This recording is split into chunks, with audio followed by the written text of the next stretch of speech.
Assalamualaikum warahmatullahi wabarakatuh. Saya Siska Amanda dengan NIM 2362 akan menjelaskan mengenai materi tentang petty cash dan juga jurnal yang berhubungan dengan petty cash. Petty cash fund control atau pengendalian dana kas kecil adalah salah satu jenis cash disbursement control atau upaya perusahaan untuk mengontrol pengeluaran kasnya mereka.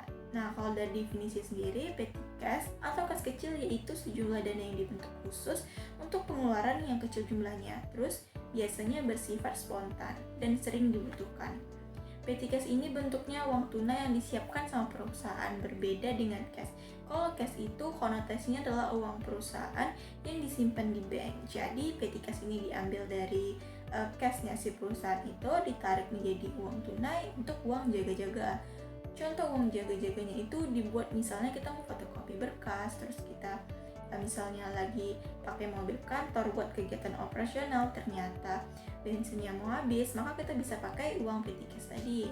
Atau kalau misalnya kita mau ngapain urusan kantor dan ternyata tinta printernya mau habis, kita bisa beli ke toko dengan membayarnya memakai petty cash. Dan banyak contoh lainnya, seperti alat tulis kantor, uang makan saat lembur, biaya materai, dan sebagainya. Untuk metode pencatatan petty cash itu dibagi menjadi dua. Yang pertama itu ada impress method, ada metode tetap, terus yang kedua ada fluctuating method atau metode berubah. Sebelumnya kita akan bahas dulu 3 kehidupan petty cash. Yang pertama itu ada pembentukan dana kas kecil atau establishing the fund. Di tahap ini perusahaan itu melakukan dua hal. Yang pertama itu menunjuk satu orang untuk bertanggung jawab atas kas kecilnya ke kas tujuannya. Terus yang kedua baru perusahaan menentukan berapa jumlah kas kecil yang mau dibentuk di perusahaannya nanti. Lalu ada pembayaran transaksi pengeluaran dari kas kecil atau making payment from the fund, dan yang ketiga ada pembayaran ulang kas kecil tersebut atau replenishing the fund. Apa bedanya impress method dan fluctuating method? Di metode impress method, pengisian kas kecil harus mengembalikan saldo kas kecil ke saldo awal sehingga nominalnya tetap tiap bulan. Contoh misalnya perusahaan itu kan mengeluarkan kebijakan bahwa pembentukan kas kecil itu harus 300.000 per bulannya. Nah, di akhir bulan ketika mau isi ulang saldonya ternyata 200.000, berarti harus diisi ulang 100.000 lagi. Kalau misalnya di bulan besok ternyata saldonya 180.000, berarti harus diisi ulang 120.000 lagi. Atau pokoknya setiap bulan tuh selalu diisi kas kecilnya dikembalikan dengan nominal 300.000. Terus yang kedua, pencatatan dilakukan pas isi ulang dan bukan setiap transaksi. Nah, kalau fluctuating method, baru pencatatannya dilakukan setiap transaksi. Jadi misalnya ada pembayaran transaksi bayar bensin pakai petty cash, nah itu setiap transaksinya dicatat, berarti beban bensin pada petty cash. Terus misalnya 2 hari lagi ada biaya perlengkapan kantor, membeli biaya perlengkapan kantor, berarti beban perlengkapan kantor pada petty cash. Transaksinya itu dicatat. Kalau di fluktuasi itu beda dengan impress, dimana bon-bonnya itu dikumpulin dulu baru dicatat ketika mau isi ulang di metode impress nanti. Nah, ciri cash yang kedua itu adalah pengisian kas kecil bisa berubah-ubah tergantung kebutuhan. Jadi pengisian uangnya itu bisa dilakukan kapan saja kalau dana petty cash-nya itu udah dirasa nipis. Selanjutnya kita akan membahas tentang metode impress atau metode tetap. Soalnya yaitu PT Merdeka Jaya memutuskan untuk membentuk dana sebesar 2 juta pada tanggal 2 Juni 2024. Nah, kas kecil ini kan diambil dari kas besar atau saldo kas yang merefer pada uang atau kas perusahaan yang ada di bank. Kas perusahaan itu kan bentuknya aset, di mana aset saldo normalnya itu ketika berkurang di kredit. Nah, di sisi lain, petty cash itu juga aset yang bentuknya uang tunai, uang jaga-jaga tadi. Ketika dia bertambah di debit. Jadi pencatatannya kas kecil sebesar 2 juta di debit dan kas sebesar 2 juta di kredit. Nah, sebelum ke tahap replenishing the fund atau pengisian ulang, di metode impress itu konsepnya kita tidak melakukan pencatatan pada setiap transaksi. Kenapa? Karena kalau di metode impress itu, bon-bon transaksi, invoice-nya, cek-ceknya itu dikumpulin dulu sama si pengurus kas kecilnya. Disimpan dulu baru dikeluarin pas mau ngisi ulang. Jadi bon-bonnya itu dikeluarkan di tahap pengisian ulang di tahap ini. Pada tanggal 25 Juni, pengurus kas kecil PT Merdeka Jaya meminta duit sebesar 1.200.000 sebesar bon-bon tadi yang dikumpulin. Dana tersebut kan berisi uang tunai 800.000 dan bon-bon apa aja tadi yang dikumpulin. Nah, ini ada biaya bahan bakar, biaya angkut, perlengkapan kantor, dan biaya lain-lain. Di sini ada dua klasifikasi akun. Yang pertama itu adalah beban, di mana biaya bahan bakar, beban angkut, dan yang kedua itu ada perlengkapan kantor atau aset. Jadi perlengkapan kantornya bertambah, bebannya bertambah, di sisi lain cashnya berkurang. Jadi pencatatannya seperti ini. Kenapa di kreditnya itu kas, bukan kas kecil? Kan bayarnya pakai kas kecil. Jadi kan kita memang bayarnya pakai kas kecil, tapi di sini kita sekarang ada di tahap pengisian ulang, di mana uang yang berkurang sekarang itu adalah kasnya perusahaan yang ada di bank. Karena ketika pengisian ulang, jadi perusahaan itu mengambil uang yang ada di bank atau kas besar perusahaan itu buat ngisi ulang dana kas kecilnya.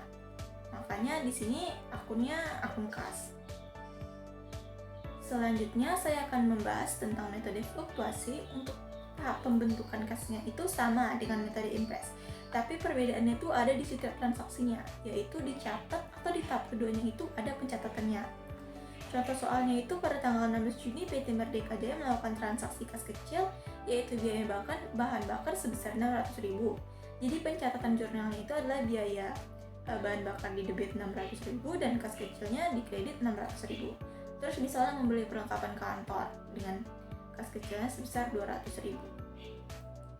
Sampai di tahap pengisian ulang, catatannya tinggal kas kecil itu di debit 800.000 dan kas kreditnya itu kas di kredit 800.000.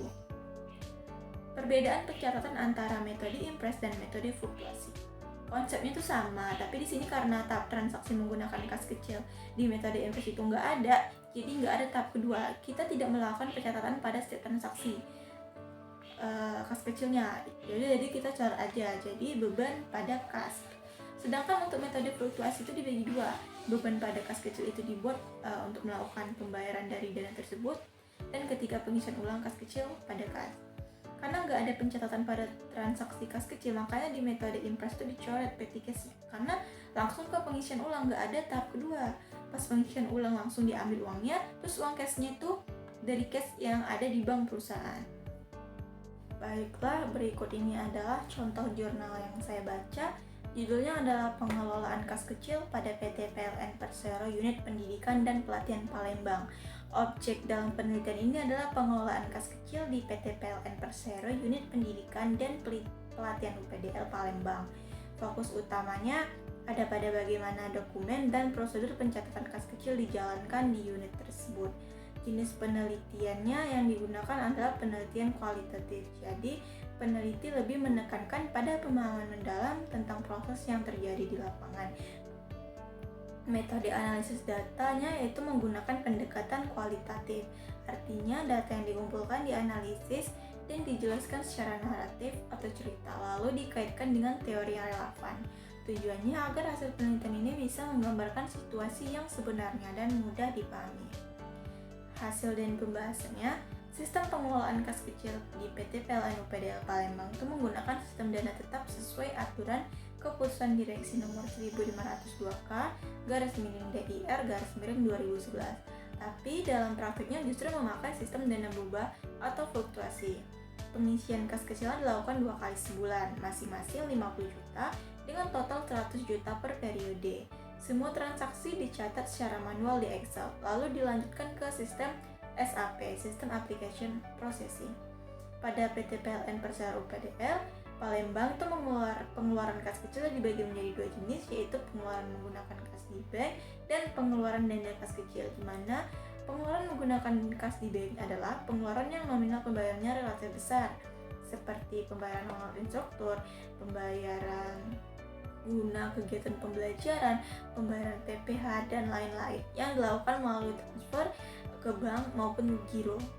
Sedangkan pengeluaran kas kecil digunakan untuk pengeluaran yang sifat nominalnya tidak terlalu besar dan dibayar dengan uang tunai secara langsung, seperti pembelian ATK, pembayaran telepon dan listrik, biaya perjalanan dinas, dan lain-lain.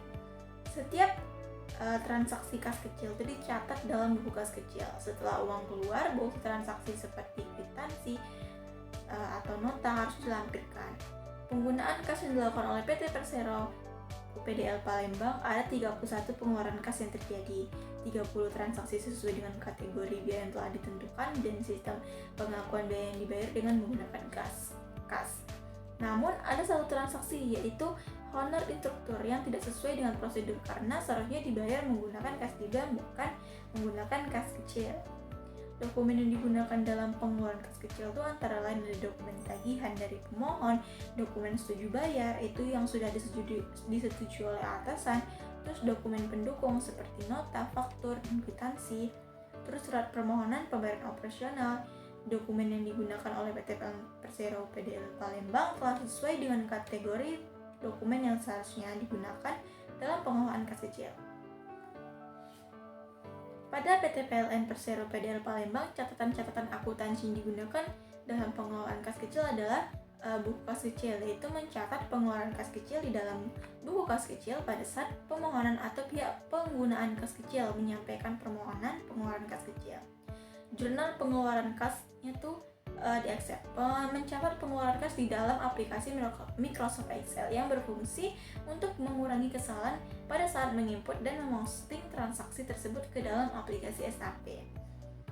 Terus ada aplikasi SAP untuk sistem perusahaan. Catatan terakhir yang digunakan dalam transaksi pengeluaran kas kecil pada PLN Persero UPDL. Jadi kesimpulannya, pengelolaan kas kecil di PLN UPDL Palembang sudah cukup baik, meskipun ada 1-2 hal yang belum sepenuhnya sesuai prosedur, seperti jenis sistem kas yang digunakan dan ada suatu transaksi yang tidak tepat sumber dana. Maksud dari satu hal yang belum sepenuhnya sesuai prosedur itu ialah di jenis kas yang digunakan, itu tidak sesuai prosedur. Seharusnya kan PT PLN UPDL Palembang menggunakan sistem dana tetap sesuai dengan keputusan direksi nomor 1502K /DIR /2011. Artinya jumlah kas kecil yang disediakan selalu tetap tiap periode. Misalnya 100 juta terus. Ternyata fakta di lapangannya mereka mengisi kas kecil itu 2 kali masing-masing 50 juta. Jadi sistemnya malah seperti dana berubah atau fluktuasi. Ya, hal itu kan tentu menunjukkan bahwa penerapannya nggak konsisten dengan aturan yang seharusnya. Lalu maksud satu hal lagi yang nggak sepenuhnya sesuai prosedur itu ada di satu transaksi yang sumber dananya enggak tepat. Seharusnya pembayaran honor instruktur itu dibayar lewat kas di bank karena nominalnya kan besar dan bukan termasuk kategori kas kecil. Tapi kenyataannya pembayaran tersebut justru dilakukan dengan kas kecil. Hal tersebut tentu melanggar ketentuan karena kas kecil itu hanya boleh digunakan untuk pengeluaran yang rutin dan kecil seperti ATK, telepon, PDAM, konsumsi, rapat, dan semacamnya. Terus honor instruktur itu seharusnya bukan termasuk pengeluaran kas kecil, tapi malah dibayar dengan menggunakan kas kecil. Sekian dari saya. Maaf apabila ada salah kata. Assalamualaikum warahmatullahi wabarakatuh.